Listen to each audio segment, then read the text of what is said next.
everybody! It's a new episode of What We Read, where we That it is. basically tell you what we read. That's true. Yeah, it's nice how the title sort of just flows straight into the content. It's been a while, actually, since Right. we've talked about the stuff we've read. We haven't filmed in a while, so excuse us if we're rusty. But without further ado, I guess we're gonna just get right into it. That's Unless true, you had we are. something else you wanted to mention. Maybe a little ado. Ado! Alright, really. Not much. Just that one. Okay. The first book that I'm going to talk about today is called Sia Martinez and the Moonlit Beginning of Everything. This came out in 2020. It is about Sia Martinez, whose mom disappeared 3 years ago. And Sia is trying hard to move on, but she's still really angry about the circumstances of her mom's disappearance. Everyone thinks her mom is dead. Sia is trying to come to terms with that, but she's not quite there yet. Except that one night, under a night sky, everything changes because a spacecraft comes into her line of sight, crashes, and who steps out of the spacecraft but her mother? Oh, wow. And it's it's a combination of unraveling this whole mystery of like these alien presence in the United States, but also trying to weave in themes of grief, sorrow, loss, immigration, stuff like that. Cool. And I actually listened to this one because I had it on audio from Libra FM. And it was a really interesting listen. I had heard mixed things about it. Most people had liked it, but I do have a couple of friends, including Bethany from Beautifully Bookish Bethany, who really liked it. And I can see why. I like that there's a lightheartedness to it, and there's also like this light sci-fi aspect to it with the whole like alien bit, which I really wasn't expecting.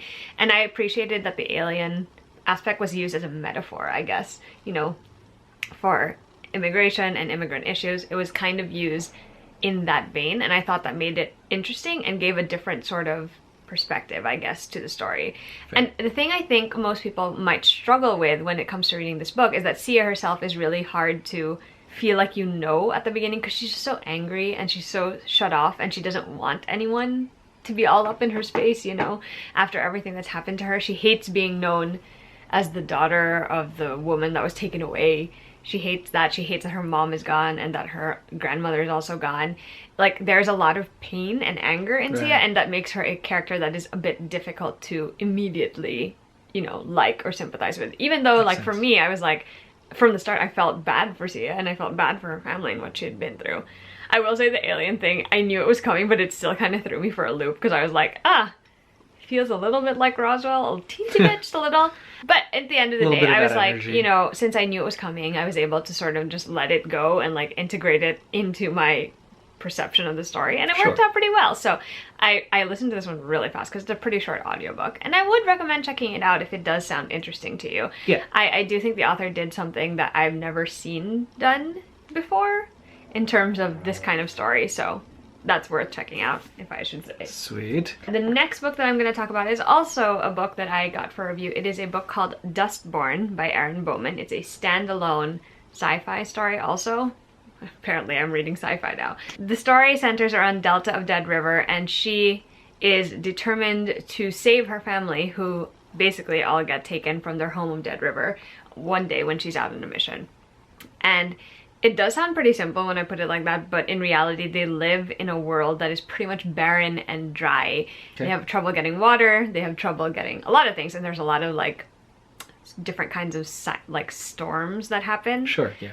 All very dangerous situations. And there appears to be this very powerful general that has decided that he owns this prime area of land, and he's going to basically take any stragglers in, have them work for him, because he's determined to find, you know, their version of, I guess, utopia, like the good place, basically.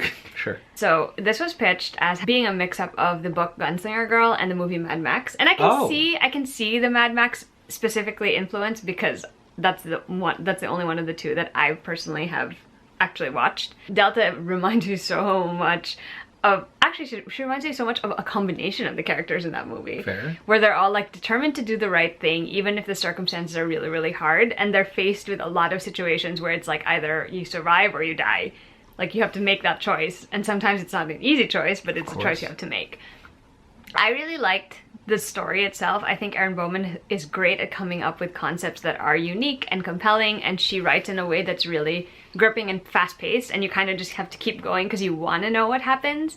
I like Delta from the start, even though she's much like Sia. She also has a lot of like harbored I guess, resentment and anger on the inside for a lot of the stuff that she's been through, which, to be fair, like, considering the circumstances, I would also be very touchy.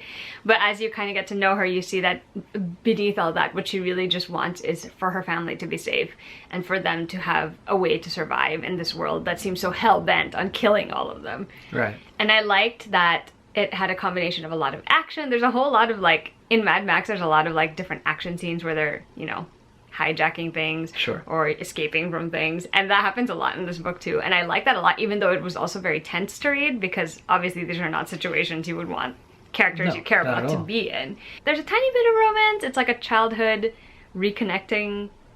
friend that she's reconnecting with in the story. I like that. I saw that coming a mile away. Well, I think we all did. Some of these things. But I do like that the way that she wrote the story made it so that there's really each character was really driven by specific motivation, and whether they did it in a way that looks right to the reader, it's really up to the reader to decide that. And so I appreciated the multiple perspectives. I appreciated that we kind of got a glimpse at such a huge glimpse at a very limited world, actually, now that I think about it, because there's very few settlements and there's very few different people. But yeah, I flew through that one. I really enjoyed it. I would recommend checking it out if you're in the market for something new in the sort of sci-fi realm. Yeah, totally. It just came out in April, so relatively new release, but it's really fun, so you should check it out. Awesome.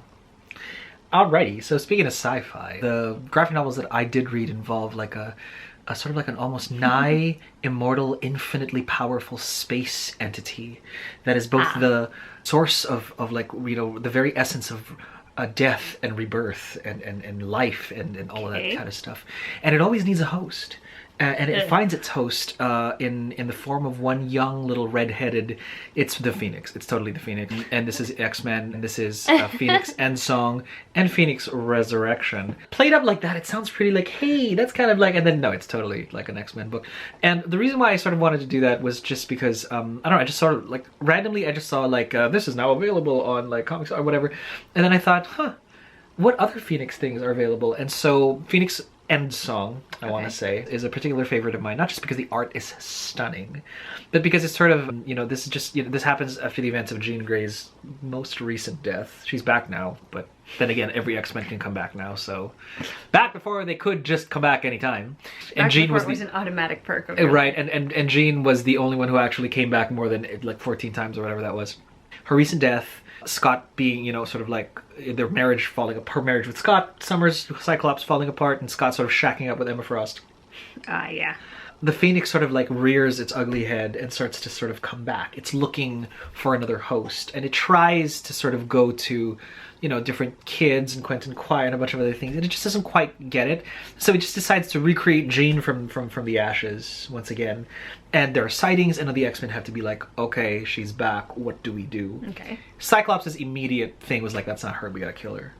And then Lois like, Wolverine, who's been jonesing after Jean Grey, again, back before everybody got together, and by everybody I mean everybody, that was an issue. It's like, you're a little too quick on the draw, and they find out that it is Jean. Whatever conscience is of her is sort of left there, and she's sort of holding the Phoenix back. And so now the question is, what do we do? What do they do with that? About this? Yeah. Now that, you know, the last time that this actually happened, Jean was actually the center of this whole thing, and the world almost blew up, or rather several worlds blew up. That's always the problem with the Phoenix. It finds Jean, and things tend to always be in danger of, you know, getting obliterated completely.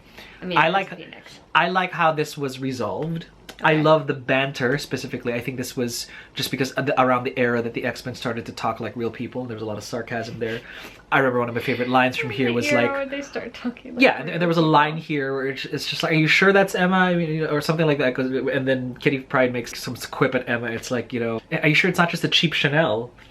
And Emma's like, "Dior, darling, always Dior." And I'm just like, all right, I respect that, and thank you for letting me know what her preferences are in terms of fashion. So that is nostalgic. It is lovely. The art is just, I can't stress enough how the art is so beautiful. And though it ends kind of cheesily, and I will say cheesily because I'll just think the Care Bears, right, which is already the biggest. Care Bears there. Which is the biggest like spoiler-y thing and the most that I'll say. But it's a little too like, guys, I get the nostalgia, but we didn't have to go that far into the 80s to pull from that particular trope. But here we are, and at the end of the day, it's still a matter of the X-Men are a family, and that people move on healthily. I want to say, from the old things, and try to embrace the new. And at the very least, try to keep their bonds together. So that's why Endsong was great. Okay. Phoenix Resurrection, kind of the same thing. The Phoenix comes back, rears its ugly head, brings Jean back to life. Jean actually does come back to life. Of course. Like, for real this time, not just like, I'm a shell and I shall be in the white hot room, or whatever, a hot white room. The red white, I don't, it's just it's a room. It's a room, it's the room where the Phoenix people are and they live. And Jean, again, the whole family comes together. Wolverine's like, how many times do I have to kill this chick? And the Phoenix tempts Jean with, you gotta come alive this time. Like the last time you were sort of fighting me. And this is actually the question of, is Jean gonna break up with the Phoenix finally? Or is she gonna like take it on and be its own thing? Some of you already know what happened. But just as a story, it's a great way to sort of end the Jean and Phoenix saga. Because from henceforth, she has been, you know, like, she's made her choice and her place in the X-Men has been solidified. She makes all the waves that she needs to. But the question, the sort of Damascus overhead is, what happens when the Phoenix comes back? And something very definitive happens in Phoenix Resurrection that sets the tone for, you know, what's going on. Okay. Pretty cool. We want to segue into, since this is clearly, it's still an X-Men post. We want to talk about Dawn of X 12, 13, and 14. And just the bigger highlights, because we know this is an ongoing saga. Some things to call out are, this is where we get the finale. This is where the finale of the Empire, and Empire with a Y, saga, Marvel story platform, where like aliens that are more plant life based decide to take over the entire universe and hold a gun to the Earth's head, as they always do. This is what happens on the X-Men side of it. So it's captured in those three sort of like volumes. Within those 3 volumes. I do want to call out the Marauders sort of series, because the fate of Kitty Pryde, the Red Queen, you know, in the balance, right? So they're precariously teetering over the edge of, what do we do now with Kate? She's going by Kate now. Because there's so many evolutions of Kitty Pryde, and that's sort of it begins to have a clearer sort of direction and a more sort of like final kind of, is this it, or you know, is there anything else that shall happen to our good Captain Kate? Hellions and X Factor are sort of introduced. Hellions being, well, the Hellions have it's a team that's been rebranded so many times. Okay. And in this iteration, you know, at one point in time they were, I think, villains. At one point in time they were students of Emma Frost during one of the iterations of the school. This time they are the mutants who are just problematic. Like, they're the ones who just are prone to murder. It's a thing. They were put on a team under Mr. Sinister. Who thought that was a good idea? But the only sane person there is Quanon Psylocke, right? Who is not Betsy anymore, and she has her own body back. And that's very interesting. But another highlight, right next to it, is X Factor, the creation of X Factor. Now, X Factor, again, another rebranding. They were once a government team, and then eventually they become X Factor Investigations. Different rosters. This particular iteration of X Factor starts when North Star's sister is murdered. And they're like, resurrect her. And they're like, yeah, we need proof that she's really, really dead. It's like, well, and then they go find proof, you know, a bunch of others. And the fact that a mutant fact-finding body was sort of de facto created throughout this thing sort of make the precedent of, okay, if this is what we do now, really discover if mutants are dead or not. Right? Then let's put our backs to it. So Rachel Summers is in there. North Star is basically head of X Factor right now. That's all that they do. If a mutant dies, now that they can resurrect, we gotta, you know, figure out how or why, proof of death. That way they can queue them up for resurrection. It's bananas. A couple of characters get featured here. Okay. I want to say Cable gets his own series. Young Cable, long story short, a younger version of Cable just sort of exists now out of who retires his older self. I'll leave it at that, whatever that means. And he basically takes over. I have no idea what that means, but okay. And he's young. He's in his teens. He's teen Cable. And they're one big happy family and over at the Summers house. And he's dating one of the Cuckoos. I mean, go figure, Summers' love. They're telepaths. And though I did enjoy Cable immensely. I loved sort of that bit. A brief cameo with Deadpool as well. It was crazy. Magneto actually gets his own one shot. So Cable has a series. Magneto gets like a giant-sized X-Men kind of deal. And it just goes to show you that Eric, for all of his... I say that like we're close. But I do tend to lean towards Magneto, though. Like, I know Charles and his dream. It's like, yeah, but Charles, they hate us. Several other people have like expressed the need to sort of side with Magneto a little bit more than I have in a more eloquent way. But it is a huge reminder that one of the heroes of Krakoa, the new X-Men nation, just happens to be one Eric Lensher, who is known as the mutant Magneto, and he is a beast. He is this is his moment, and he has so many really good moments here as well. And he's not like he's above everyone else when it comes to like just the power and the command and the respect that he is able to command. But he's not beneath helping anyone, and he will bleed and die for any mutant man, woman, or child of Krakoa, and give his own life for that. And so that, to me, even I'm like, wow, that's kind of like a national hero. I dig that. So that's it. That's my little foray into the X universe. What else you got to round this off? 2 more books. The first one is My Epic Spring Breakup by Kristen Rockaway. This is your typical YA contemporary where the main character, Ashley, she pretty much has a plan for a future, and she's been following it all this time when she was in high school, but then her plans get derailed by a rejection she receives, and she decides that she's going to spend her spring break following her heart and doing the things that she kind of keeps putting off because of her future goals. Right. One of these things involves dating, basically, and so she has the opportunity to do so with her crush, a longtime crush named Walker. Sure. But her childhood best friend, Jason, also comes back into the picture, and things kind of get muddy from there. This one was okay. I don't know if it's just because I so rarely read... Well, no, that's not true. I do read a fairly large amount of young adult contemporary still, but I guess this is because it just it follows the typical formula of one where it's like, you know, the best good girl student following her dreams, whatever. She gets really mad when like things out of her control don't go her way. Yeah. And so now she feels rebellious and wants to do all of these rebellious things. Jeez. And she discovers that maybe there's a balance between both things, I guess. Like chasing after your goals and, you know, having those goals on a checklist, and also being able to have fun on the side and do other things that you might enjoy in the present moment.